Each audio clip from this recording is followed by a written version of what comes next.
J'ai fait un burn-out, au fait. Donc, c'était vraiment difficile sur moi, sur ma santé mentale. Et quand c'est arrivé, au fait, quand je suis arrivée, au fait, vers la fin de la situation, j'avais deux choix. Donc, c'était soit où je reste dans mon rôle de victime, puis je me lamente sur ce qui s'est passé, ou je regarde vers l'avant. J'ai eu comme près de 100 personnes qui ont écrit pour dire que ils ressentaient la même chose, puis qu'ils aimeraient savoir si un tel groupe existait, ils seraient très intéressés. Et moi, avec mon petit côté impulsif de mon TDAH, j'ai dit, ben, let's go, travaille pour vivre, mais vis pas pour le travail.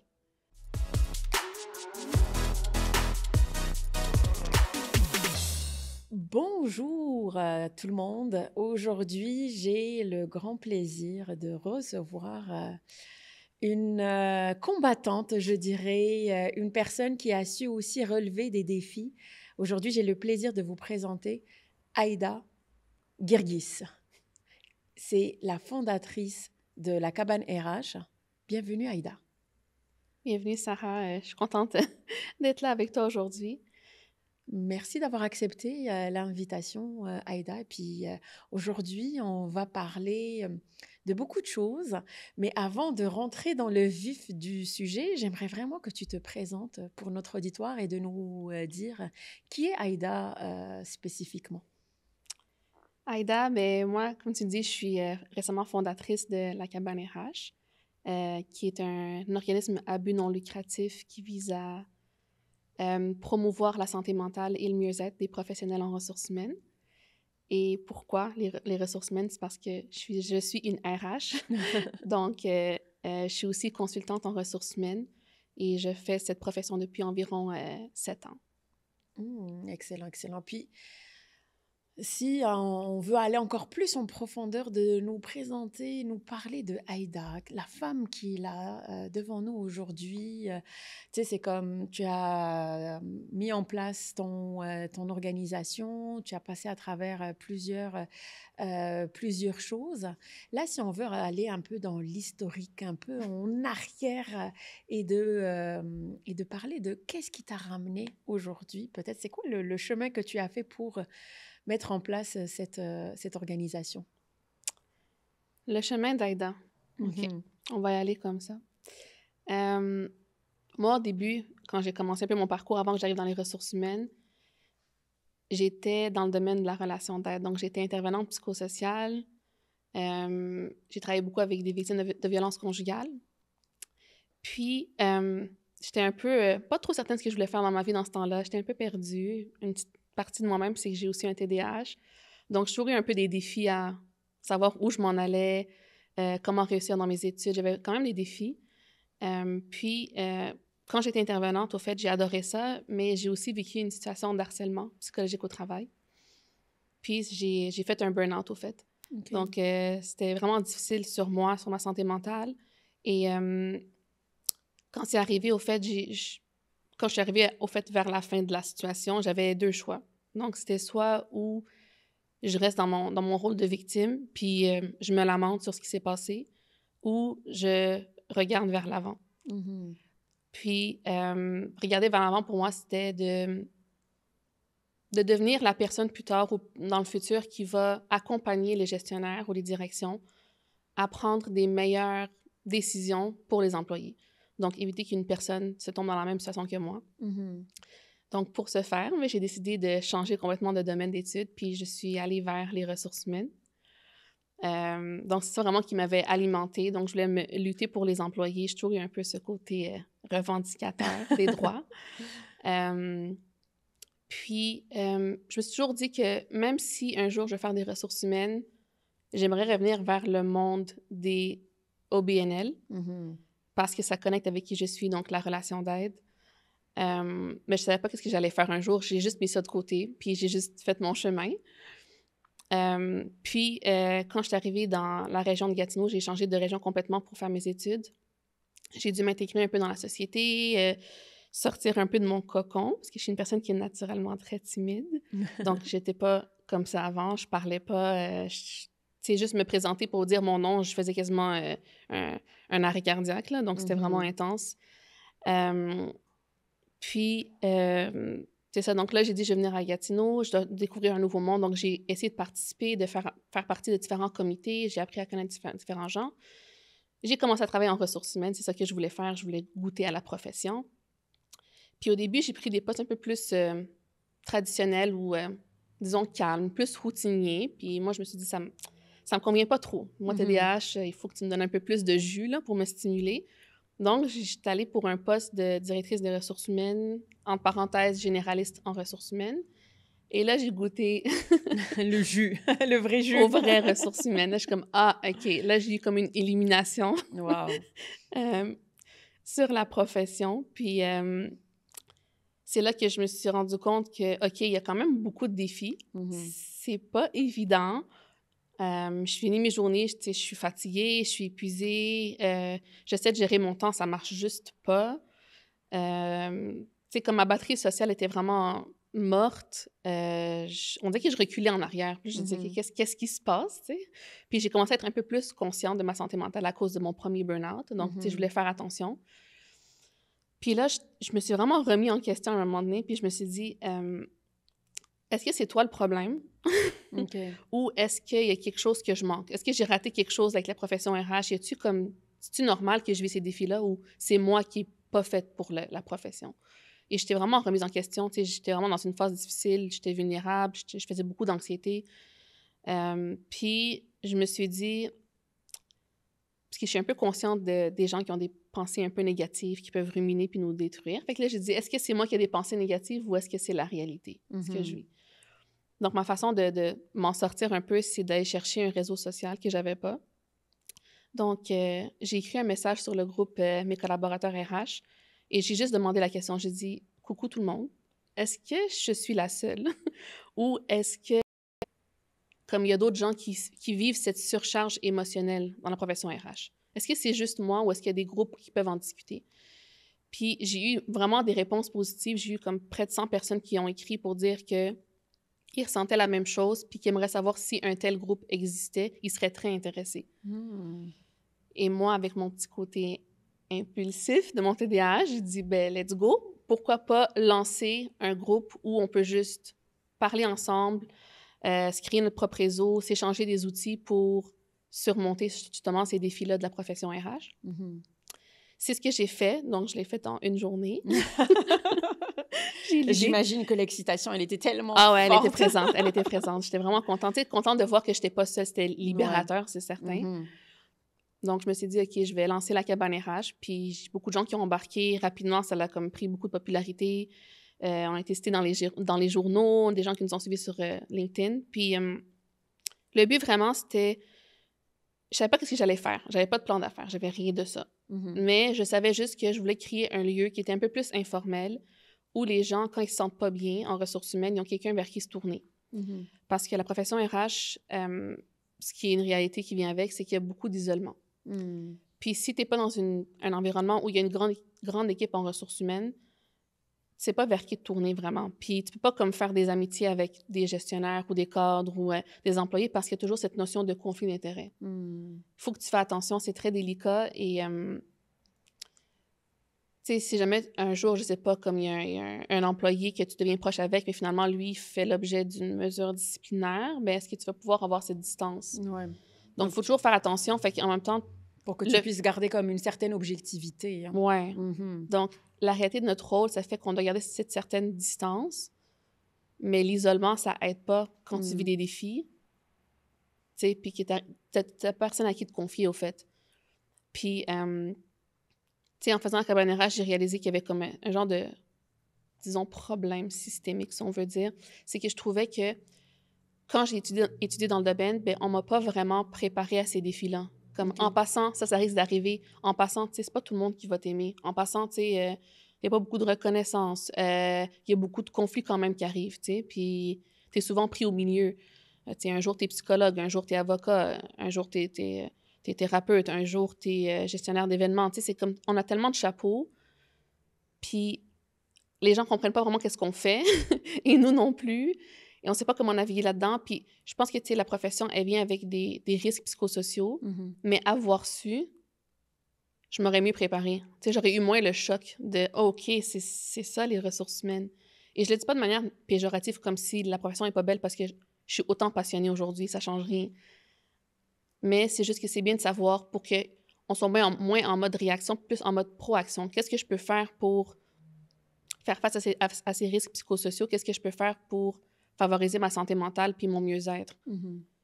Et je vais être honnête, c'est pas tout le monde qui est né avec cet instinct de comme savoir dire non aux gens, tu sais, savoir mettre ses limites, Ouais. prendre un moment pour avoir des saines habitudes de vie, pour prendre soin de soi. Donc, si t'as pas ça déjà, c'est comme tu pars avec un facteur de protection de moins.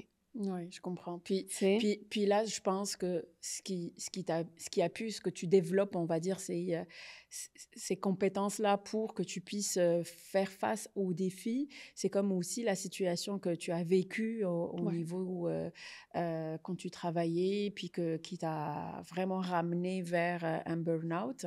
Puis, Ouais. je ne sais pas si tu serais confortable de nous partager un peu cette situation. Comment tu t'es sentie? Qu'est-ce que tu as vécu spécifiquement? Puis, tu sais, c'est comme on parle de burn-out, des fois, il y a même des personnes qui peuvent dire, ah ben, c'est juste à la mode et tout, mais c'est une réalité. Mhm. C'est quoi ce qu'on vit spécifiquement?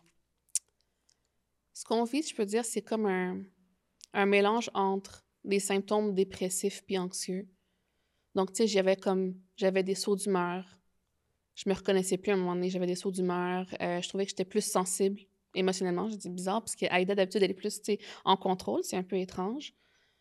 Puis j'aime pas ça parce que, tu sais, je veux quand même rester comme professionnelle au travail, tu sais. Fait que je suis comme, OK. Tu sais, aussi, il y a beaucoup de symptômes d'anxiété. J'arrivais pas à comme décrocher du travail. J'étais comme toujours soucieuse du travail. Tu sais, j'étais vraiment en mode hyper connexion. Euh, Puis j'avais beaucoup de remises en question envers moi-même. Tu sais, mes compétences, est-ce que je suis comme faite pour ce poste-là? Est-ce que je suis faite pour ce domaine? Est-ce que j'ai la personnalité pour ça? Mhm. Puis je trouvais ça étrange que je me retrouvais dans cette situation-là parce que on m'a toujours dit que oui, tu sais, ça serait comme je suis le parfait fit pour les ressources humaines, mais quand j'étais dans la réalité, je suis comme, j'ai pas l'air de fitter, au fait. OK. Il y a quelque chose qui fonctionne pas. Mhm. Donc, c'était quand même difficile, honnêtement. Tu sais, j'avais une période quand même basse. Puis, au fait, le réseau social, ça aide beaucoup. Puis le fait de savoir qu'on n'est pas seul. Donc, Mhm. c'est pour ça que j'ai voulu chercher des gens peut-être qui pourraient me comprendre. Puis pour moi, je n'étais pas prête, tu sais, peut-être à aller vers peut-être un psychologue directement. Tu sais, je voulais quelqu'un comme qui fait des ressources humaines, Oui, qui qui comprend mon comprend ta langage. réalité. Exactement, tu sais. C'est Mhm. comme, oui, je sais, j'ai ça moi aussi, c'est normal. Euh, Fait que c'est pas mal ça qui a fait que j'ai voulu me tourner vers des gens ou vers un réseau pour pouvoir faire face au fait à la situation, puis remettre en question peut-être ces idées négatives que j'avais dans la tête qui trottaient.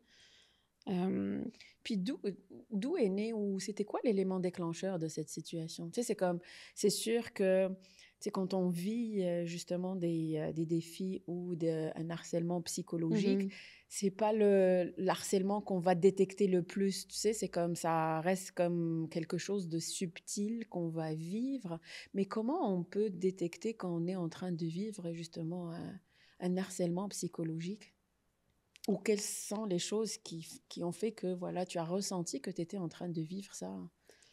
Ben, moi, comme la détresse psychologique que j'ai vécue où j'étais, c'est que je voyais que j'étais plus moi-même et je voyais que, tu sais, j'étais comme, ma sensibilité était très fine, tu sais. Mhm. N'importe quoi, c'est comme ça traversait directement. Puis j'avais plus cette distance que j'avais d'habitude.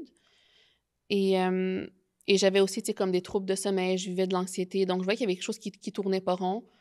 Et j'avais un peu plus aussi d'irritabilité. Donc, tu sais, j'avais la mèche un peu plus courte. Puis Mhm. je trouvais que c'était pas normal, au fait.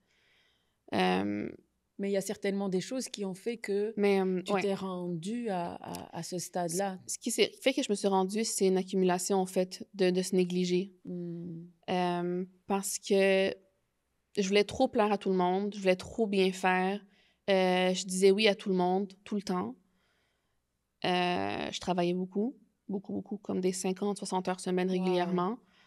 Euh, Puis j'arrivais plus à faire cet équilibre de travail-vie personnelle. Donc, je voulais juste, tu sais, j'étais passionnée, je voulais juste comme apprendre et tout ça, mais à un moment donné, le travail, c'est le travail. Tu sais, c'est pas une... Le travail, c'est du travail. Tu es en train de Mhm. fournir un effort. C'est pas... Même si tu aimes ton travail, c'est quand même un effort que tu fournis. Donc, c'est sûr que ta batterie a une certaine limite. Et je pense que le fait que moi, j'avais pas l'habitude de prendre soin de moi-même non plus, ça l'a juste empiré la situation. Donc, c'était un peu sournois parce que je l'ai pas vu venir. Finalement, ça m'a juste attaqué, puis j'ai comme senti comme toutes les émotions, puis tous les symptômes du burn-out. Donc là, je me suis dit, il y a peut-être quelque chose que j'ai raté, puis je me dis sûrement, je n'étais pas la seule qui a vécu ça. Donc, peut-être qu'il y a d'autres personnes qui ont passé à travers ça, mais qui ont aussi des stratégies. Puis c'est un peu pour ça que je vais faire la cabane RH. C'est que je me dis, sûrement quelqu'un, dans ces milliers de personnes en ressources humaines, sûrement quelqu'un a la solution. Ouais. Ou a trouvé des façons de surmonter ces défis-là. Donc, moi, j'ai comme peut-être certaines solutions que j'ai, mais c'est peut-être pas assez. Peut-être qu'il y a d'autres choses qu'on pourrait se partager entre nous. Donc, Puis parce que finalement, là, de ce que j'entends, la fonction de ressources humaines, c'est une fonction, on va dire, où on navigue seul. Donc, on n'est peut pas être, et on va pas dire on peut pas être épaulé, mais tu peux me corriger. Mais comme on a une situation assez stratégique dans l'entreprise, donc on peut pas lier des liens avec des employés, avec de la direction, parce qu'on doit rester quand même neutre par rapport à toutes les situations qui peuvent subvenir pour qu'il n'y ait pas une subjectivité, pour qu'il n'y ait pas un conflit d'intérêts. c'est ça. Donc finalement, les ressources humaines, c'est une fonction où comme tu disais, on ne vous prépare pas pour la solitude que vous allez vivre. Non, c'est ça. Tu sais, il y a des emplois que justement, il y a comme certains, il y a ce réseau social parce que les équipes RH sont plus grandes. Mais moi, je parle surtout des RH qui sont peut-être seuls ou deux dans une organisation. Donc, ça devient un peu plus difficile parce qu'il faut naviguer, puis on a plein de chapeaux à porter. Mais aussi, tu sais, comme en ressources humaines, on gère l'humain, puis l'humain est complexe. OK? Donc, naturellement, il y a aussi beaucoup de conflits. Donc, c'est sûr que, comme qu'on prépare, par exemple, des gens qui travaillent dans le domaine de la psychologie ou de l'intervention psychosociale à garder une distance émotionnelle, à prendre soin de soi, à faire attention aux traumatismes vicariants. Tu sais, c'est comme des choses qu'on prépare avant de rentrer dans la profession. Mais je trouve qu'en ressources humaines, j'ai pas été préparée aux défis que j'allais voir. Donc, c'est sûr que tu subis plus. Tu comprends pas trop qu'est-ce qui arrive, au fait.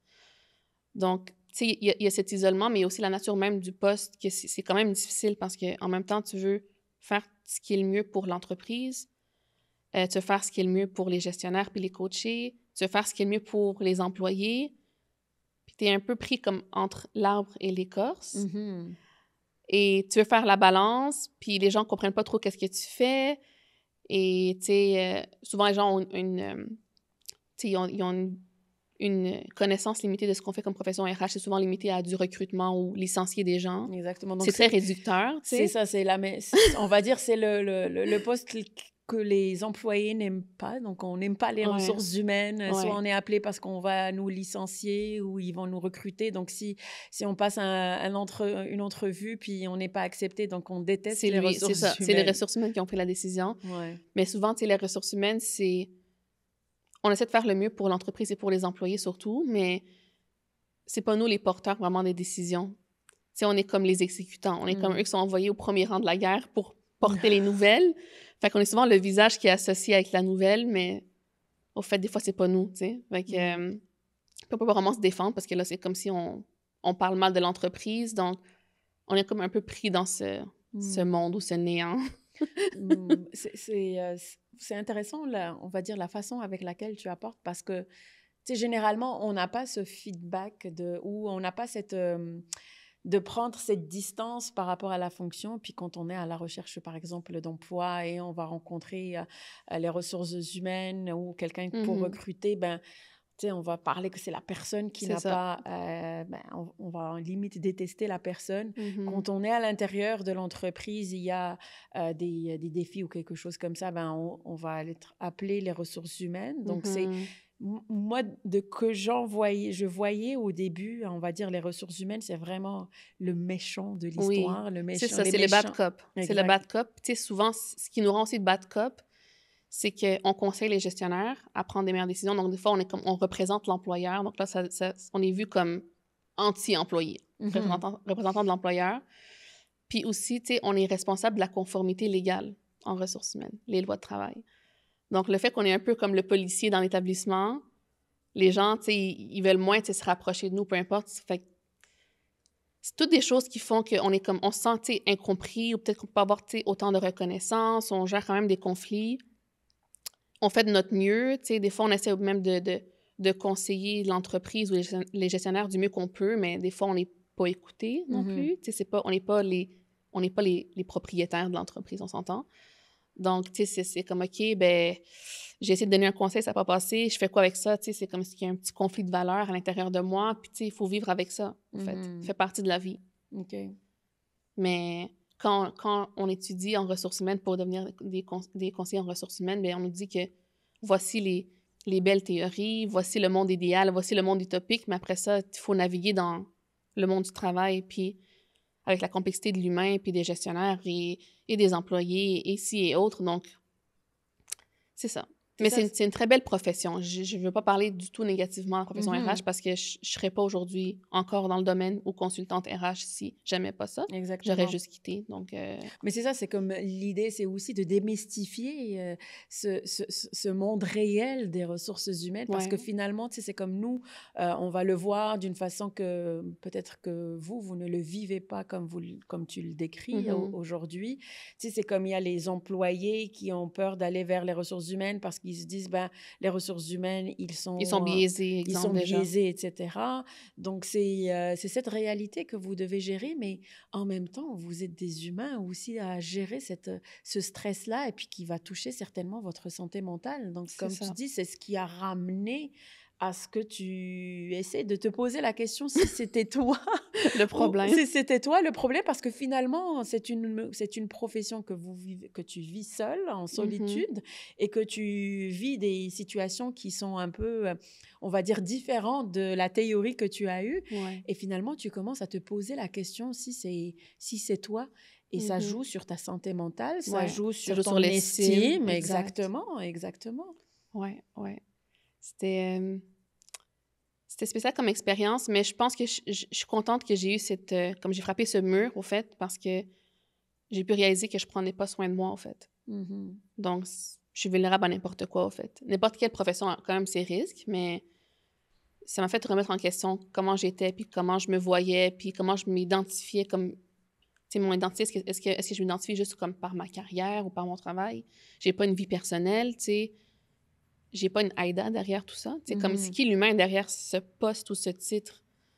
Puis pour moi, je sentais que, tu sais, c'est les ressources humaines. Tu sais, il y a les ressources humaines qui prennent soin de l'entreprise, des gestionnaires, des employés. Après ça, on a les employés. Après ça, on a les gestionnaires ou l'entreprise. Mais on prend soin des deux, c'est correct. Mais les ressources humaines, il y a aussi un humain, là, la personne en ressources humaines, qui prend soin d'elle, au fait. Oui, c'est ça. Finalement, c'est qui prend soin des ressources humaines? Fait que c'est vraiment ça ma question, tu sais. Puis je pense qu'avec la cabane RH, ce que j'essaie de faire, c'est... c'est de donner un soutien social aux gens en ressources humaines pour briser l'isolement. 2, c'est de donner des outils, peu importe c'est quoi, pour favoriser sa santé mentale ou son mieux-être. Donc, c'est ça, c'est échanger des outils, des astuces entre nous, en parler. Puis 3, c'est de sensibiliser, au fait. Sensibiliser les gens en ressources humaines sur leur santé mentale, leur mieux-être, les risques psychosociaux de la profession, puis sensibiliser aussi le grand public, donc sensibiliser les employeurs, les syndicats, les employés sur c'est quoi des ressources humaines, puis que peu importe ta situation, ta frustration, tu as un humain derrière ce poste-là. Donc, tu sais, chacun a le droit à avoir une certaine dignité ou un respect ou une reconnaissance ou peu importe. Donc, juste faire attention, en fait, à chacun d'entre nous quand on est au travail, tu sais. Parce que finalement, c'est comme si on prenait les ressources humaines, c'est comme des powers, c'est eux la force, et puis on ne prenait pas en considération que finalement, c'est aussi des humains qui ont des émotions, puis qu'ils sont touchés. Puis ce que tu offres à travers la cabane RH, c'est vraiment extraordinaire. Je pense que de toucher ce point dans les ressources humaines, ce n'est pas le point qui est le plus touché, on s'entend. Et là, tu as voulu le ramener sur la table à travers l'organisation que tu as mis en place. Puis ce sont des services que tu offres qui sont gratuits ou comment ça fonctionne? Oui, c'est ça. Dans le fond, c'est des services gratuits. C'est vraiment un OBNL. Donc, ce qu'on fait, c'est on a comme plusieurs groupes de discussion, exemple, dans un groupe privé Facebook entre RH où on se partage des astuces, où on se pose des questions sur des situations difficiles qu'on vit. Vraiment, on est plus dans l'entraide, on se partage des formations à suivre qui sont intéressantes pour favoriser notre mieux-être.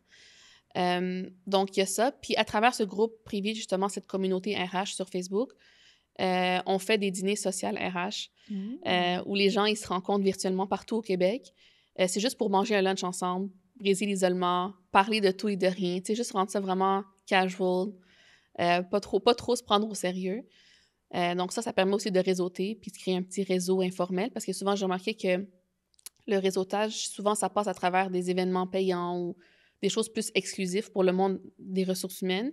Donc, j'ai dit, pourquoi juste pas simplifier la vie puis que les gens puissent juste se parler, Exact. tu sais? Parce que finalement, là, c'est un point important que tu parles. Oui, Le fait de dîner même avec des employés, c'est comme c'est pas ça. possible pour les Ouais, ressources humaines. Donc, même le fait de, le moment où on va peut-être créer ce sentiment d'appartenance avec, ouais, dans l'entreprise, mais aussi de créer le lien avec les employés, ben, les ressources humaines ne le c'est ça, peuvent pas. c'est Oh. ça. Puis, tu sais, quand même, je peux juste dire un exemple banal, mais tu sais, souvent, même quand j'étais dans des événements qui étaient sociaux, en entreprise, ben, puis je croisais des employés, c'est souvent, tu sais, on me pose une question. Ah, je suis rendue dans ce dossier-là, t'as-tu géré ma paye, t'as-tu géré telle affaire? Tu sais, c'est comme, t'arrives pas à décrocher ou faire des liens parce que t'es toujours vu comme une machine à Mhm. production, tu sais. Ouais. Moi, je disais que j'étais comme la RH sur la trottinette qui roulait, RH mobile. Donc, peu importe ce que je vais, j'ai une question RH qui sort, tu sais. Puis même quand je suis dans des événements sociaux, ben, j'arrive pas à décrocher ou les gens sont comme, ah ouais, c'est les RH, ah, chut, on va arrêter de parler, tu sais, ils vont nous licencier. Tu sais, c'est comme des jokes qui ont l'air, OK, c'est drôle pour eux, mais c'est peut-être pas aussi drôle, tu sais, pour quelqu'un en Mhm. ressources humaines. Puis j'arrivais juste pas à connecter. Puis, tu sais, souvent, même si, exemple, je suis connectée avec d'autres personnes, ben souvent, on me parle de travail quand je suis en pause, mais ça me tente juste pas. Ouais. Je veux prendre ma pause, je veux manger, je veux rire, je veux plus être la RH. Tu sais, je veux Mhm. être Aïda dans ma pause. Donc, tu sais, je me dis, si on peut créer peut-être certaines façons de réseauter ou de connecter, même si c'est virtuellement, pourquoi pas? Tu sais, puis Mhm. souvent, il y a des gens avec qui j'ai parlé dans les dîners sociaux RH qui aujourd'hui sont encore tu sais, engagés dans la communauté, puis ils discutent, puis ils échangent. Fait que je suis contente que j'ai eu même moi-même, en tant que RH, la chance de connaître des nouvelles personnes dans mon Ouais, c'est entourage, là. génial, c'est génial. Puis tu sais, c'est comme ça part toujours de quelque chose qu'on vit personnellement. Puis là, tu as créé toute une organisation et je suis persuadée que ça fait du bien, surtout dans une réalité comme ça qu'on ne connaît, en tout cas moi, je connaissais pas que les ressources humaines pouvaient vivre cette façon d'isolement. Parce que, Ouais, tu sais, on ne se met pas forcément à votre place, mais je là, de comprends. le voir et de l'entendre de cette manière, ça fait toute une différence. Donc, ça fait qu'il y a nous et puis il y a eux, les ressources humaines, tout seuls dans leur C'est petit ça. coin. Donc, il n'y a pas comme... Mais grâce à ce que tu as fait avec la cabane RH, puis tout ce que ça a apporté déjà au niveau de ici dans la région, puis comme tu dis, il y a des activités qui sont plus provinciales, Mhm. que ça peut connecter, sortir de l'isolement, briser cette carcasse, on va dire, RH, puis justement de pouvoir prendre son dîner sans pour autant parler de où est-ce que j'ai pris mon congé, est-ce que je n'ai C'est pas ça, pris. exactement. Ouais, Puis aussi, ce qu'on fait, c'est on a aussi lancé des cercles d'échange. Mhm. Donc, c'est comme des cercles où les gens vont participer volontairement pour parler ouvertement de défis qu'ils vivent en ressources humaines. Donc, on a justement lancé un calendrier avec 12 cercles d'échange où les gens peuvent se rencontrer pour parler d'un sujet spécifique, un défi lié à la profession, puis explorer ensemble des stratégies. Donc, partager nos expériences, puis voir qu'est-ce qu'on peut faire le surmonter. Donc, c'est ça. Donc, on fait des cercles d'échange où les gens puissent, les cercles d'échange où les gens peuvent se rencontrer virtuellement pour parler de défis spécifiques à la profession RH et d'explorer ensemble des stratégies d'adaptation, puis comment on peut le surmonter.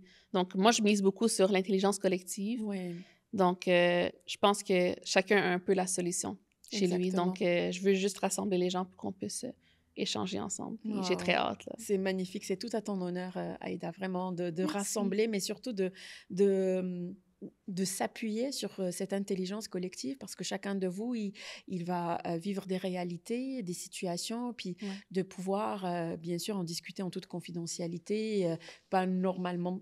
Pas notamment parler des personnes spécifiques, mais justement de parler juste de la situation. Ça Je peut comprends. nourrir toutes les personnes autour de la table et surtout qui sont dans les ressources humaines. Oh, Mhm. c'est vraiment extraordinaire. Merci. Puis c'est tellement, tellement intéressant l'échange qu'on a aujourd'hui. Mais j'aimerais vraiment que tu me dises Un mot de la fin, un mot de sagesse, un mot qui te représente spécifiquement dans tout le parcours que tu as eu et tout le chemin que tu as entrepris pour avoir et pour être la femme que tu es aujourd'hui. Donc, si j'avais à parler à quelqu'un d'autre en Oui, ressources humaines, exactement. qu'est-ce que je dirais? C'est ne te prends pas trop au sérieux.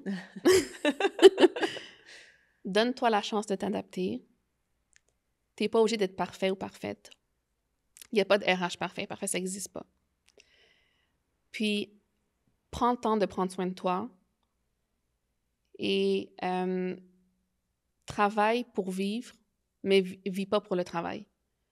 Et fais attention parce que souvent, en ressources humaines, il y a beaucoup de choses que on va te demander de faire plein de choses, puis la liste de tâches finit jamais. Elle est interminable. Mais à un moment donné, il faut savoir quand arrêter, puis retourner à la maison, puis voir c'est quoi sa vie personnelle, puis prendre soin de soi, faire des choses qui nous font plaisir. Ça, c'est ce que je dirais vraiment à quelqu'un, c'est de faire attention à ses risques psychosociaux, puis ne sois pas trop difficile avec toi-même. C'est soit à l'écoute de tes pensées peut-être négatives qui ruminent puis qui sont un peu autodestructrices, puis essaie de les remplacer avec des pensées qui sont plus positives, puis regarde vers l'avant.